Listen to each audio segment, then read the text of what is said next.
Assalamualaikum warahmatullahi wabarakatuh. Perkenalkan, nama saya Nisrina Arum Yulianti, NPM 181202226 dari kelas 7A. Di sini saya akan mempresentasikan hasil observasi anak berkebutuhan khusus.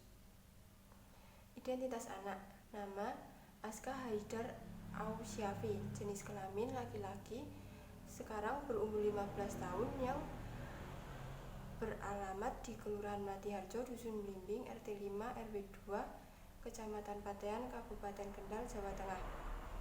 Untuk garis keturunan berkebutuhan khusus, yaitu tidak ada garis keturunan dari keluarga manapun.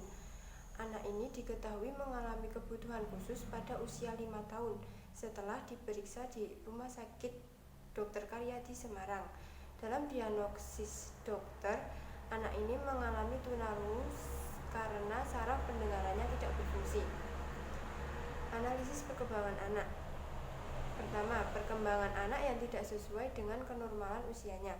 Berdasarkan hasil observasi yang dilakukan dengan wawancara kepada orang tua anak yang mengalami berkebutuhan khusus ini, anak berkembang selayaknya anak pada umumnya. Hal ini dapat dilihat dari pertumbuhan anak yang tetap tumbuh seperti anak-anak seusianya. Tidak ada perbedaan apapun. Di usia anak sekitar 1,5 tahun sampai 4,5 tahun, anak sudah dapat berbicara.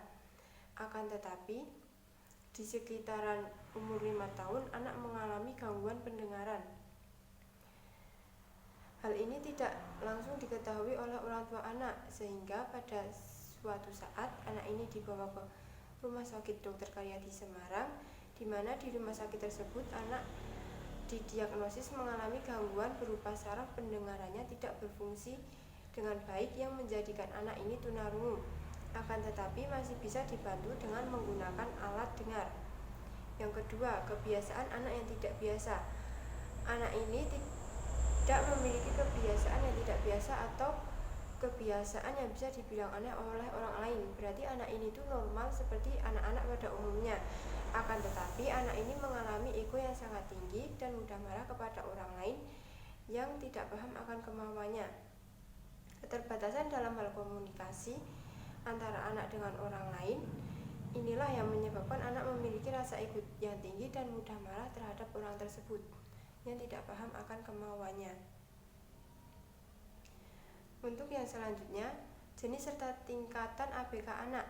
Berdasarkan hasil observasi, anak ini termasuk ke dalam anak berkebutuhan khusus permanen, yang mana anak-anak mengalami hambatan belajar dan hambatan perkembangan yang bersifat internal dan akibat langsung dari kondisi kecacatan.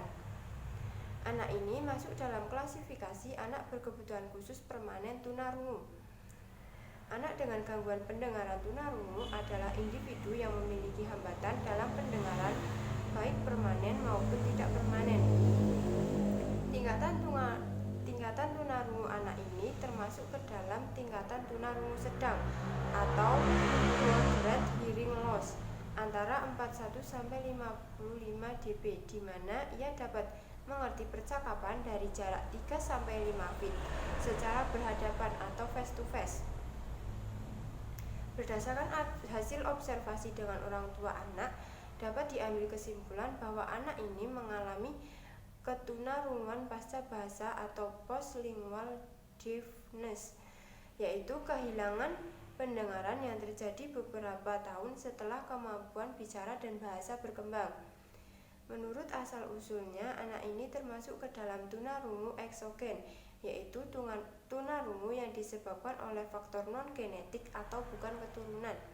Sedangkan berdasarkan letak gangguan pendengaran secara anatomis, termasuk ke dalam tunarungu tipe sensorineural, yaitu tunarungu yang disebabkan oleh terjadinya kerusakan pada telinga dalam serta saraf pendengaran atau nervus cochlearis.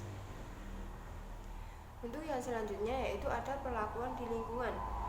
Yang pertama, perlakuan di lingkungan keluarga. Di lingkungan keluarga, anak diterima dengan baik dan orang tua serta keluarganya dapat menerima bahwa dia termasuk dalam titipan Tuhan yang luar biasa.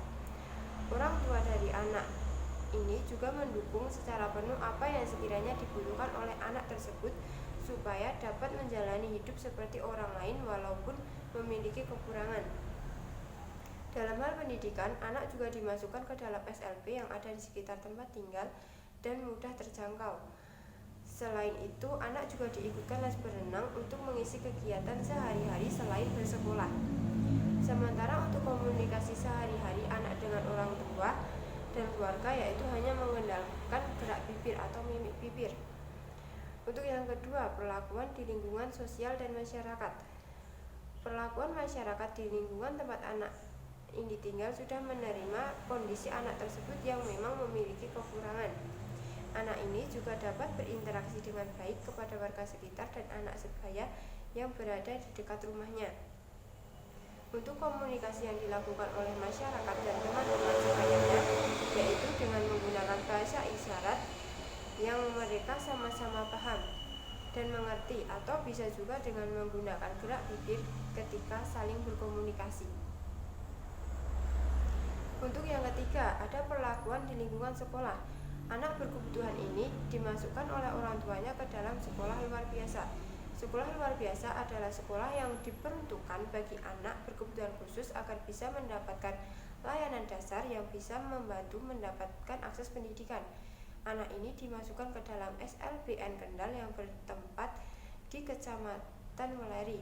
Karena waktu tempuh dari rumah anak ke SLB tersebut perlu menempuh waktu sekitar 45 menit, lalu anak tersebut dipindahkan ke SLB yang lebih dekat, yaitu di SLB Mutiara Bangsa yang terletak di Kecamatan Patean. Untuk perlakuan di lingkungan sekolah sendiri, dapat dikatakan anak tersebut diperlakukan dengan baik. Hal ini karena anak tersebut dimasukkan ke dalam sekolah yang sesuai dengan kondisinya yang mengalami tunarungu.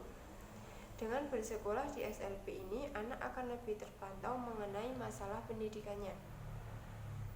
Karena mau bagaimanapun, pendidikan itu tetap nomor satu. Untuk yang selanjutnya, kesimpulan yang diderita oleh si anak.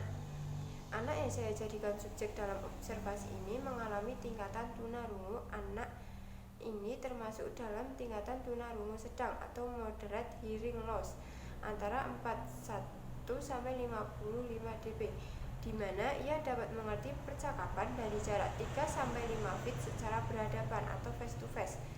Anak ini mengalami ketunarunguan pasca bahasa atau postlingual deafness, yaitu kehilangan pendengaran yang terjadi beberapa tahun setelah kemampuan bicara dan bahasa berkembang. Menurut asal-usulnya, anak ini termasuk ke dalam tunarungu eksogen, yaitu tunarungu yang disebabkan oleh faktor non-genetik atau bukan keturunan. Sedangkan berdasarkan letak gangguan pendengaran secara anatomis, termasuk ke dalam tunarungu tipe sensorinueral, yaitu tunarungu yang disebabkan oleh terjadinya kerusakan pada bagian telinga dalam serta saraf pendengaran atau nervus cochlearis. Untuk saran yang dapat saya berikan, sebaiknya orang tua mampu membujuk anak tersebut supaya mau untuk melanjutkan sekolah ke jenjang SMP, karena bagaimanapun pendidikan tetap nomor satu walaupun memiliki keterbatasan. Apabila orang tua anak tersebut mampu membujuk anak untuk melanjutkan sekolah ke jenjang SMP, orang tua diharapkan mampu berkomunikasi dengan guru untuk mengetahui perkembangan anak, sehingga dapat mengetahui langkah-langkah selanjutnya untuk diterapkan pada anak. Berikut hasil dokumentasi ketika saya mewawancarai orang tua anak. Selanjutnya saya ucapkan terima kasih. Semoga hasil observasi saya ini dapat bermanfaat untuk kita semua. Kurang lebihnya mohon maaf. Wassalamualaikum warahmatullahi wabarakatuh.